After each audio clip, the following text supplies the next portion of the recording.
we just got the news this morning that Colin Powell has died at the age of 84 of COVID, even though he was fully vaccinated. So that is not only a heartbreaker, but it really makes you think, okay, maybe social distancing and masks might help to protect you, which, well, here in Southern California, we're pretty careful about that, except Orange County, where we're not. A couple things about Colin Powell. And as I told you in the last, during the hour, the news hour, that I'm going to tell you something about Colin Powell that I guarantee you have absolutely no idea, and you never would have guessed in a million years. It has to do where he grew up. He was born in 1937 in Harlem. His parents, two Jamaican immigrants. He was raised in the South Bronx, attended City College of New York, and began his military career joining the ROTC. And after his graduation in 1958, he was commissioned a second lieutenant in the U.S. Army and then spent 35 years moving up the ranks to the highest position that the military gives. That's the chairman of the Joint Chiefs of Staff. Now, what is it? A couple things about him. Usually people that reach anywhere near this level are West Point graduates or Annapolis or Air Force Academy. So he went through ROTC and state colleges. So what an extraordinary, talented man. What is it you don't know? He, during high school and college, worked in Harlem and he started working very young at a store that sold baby products owned by a couple of, a Jewish couple, old-time Jewish couple. And he was there for several years. He spoke perfect, fluent Yiddish. Hi, my lumbago. He actually spoke Yiddish. Here is an African-American general who can rattle in Yiddish. There's a factoid you probably didn't know.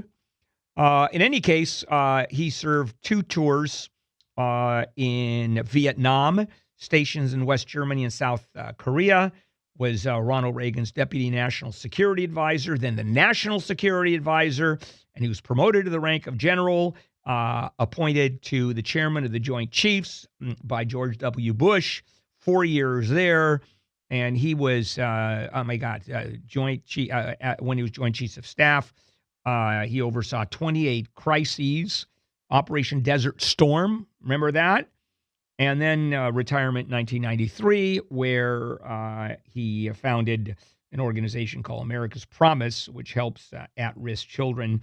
And he became Secretary of State, came back from the private sector and became Secretary of State by President George W. Bush. So when you talk about his entire career, it is literally extraordinary.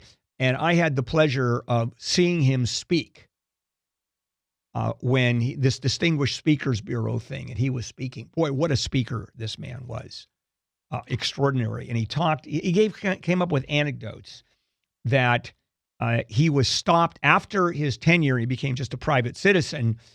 He was stopped at the airport during one of those TSA checks and was harassed and intimated that was a racial thing. But he was given a lot of grief by the TSA, put in the other room and searched.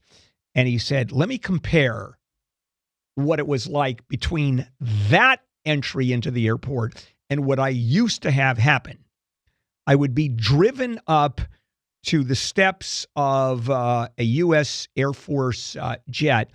The Secretary of State has his or her own plane. I think it's 757, if memory serves.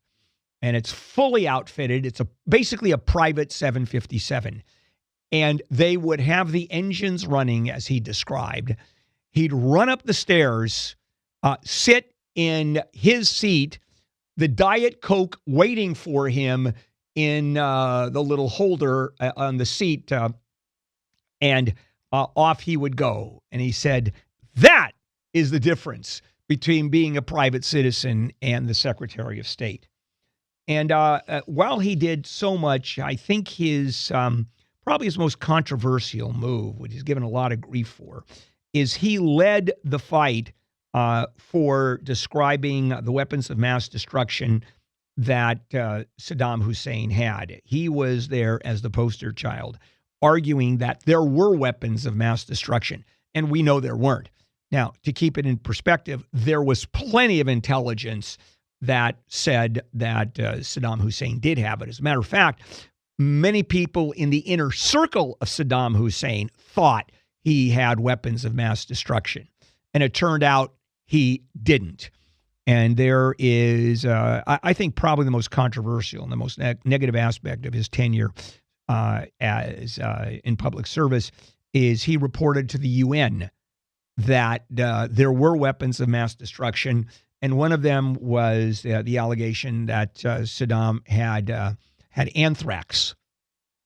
And Colin Powell is sitting there at the table at the UN and holds up a little vial of white powder and said, it was like a gram, little vial, and said this much anthrax could kill X number of thousands of people. And it was either cocaine, because that's the kind of vial they used to store cocaine, or it was sweet and low, because as sure as hell wasn't anthrax. And he was given a lot of grief for that. However, he pushed very hard for the administration to increase the commitment to the fight against AIDS, development assistance funding, and he was truly an advocate of the United States dealing with its allies and looking at the world as a block of allied countries affecting change, much like what Biden is saying. We have to rejoin the world of nations. Unlike President Trump, who wanted and did remove the United States from the relationship with its allies. So that is Colin Powell. Interesting guy, to say the least. All public service, went up the ranks and went through the military, and then went on to the public sector and private sector. Much like George Marshall did, World War II, Joint Chief, and then became Secretary of State, and then established the Marshall Plan. You heard about that, the reconstruction of Europe. I think that's probably the best analogy we can make. Certainly Henry Kissinger, but he was never in the military.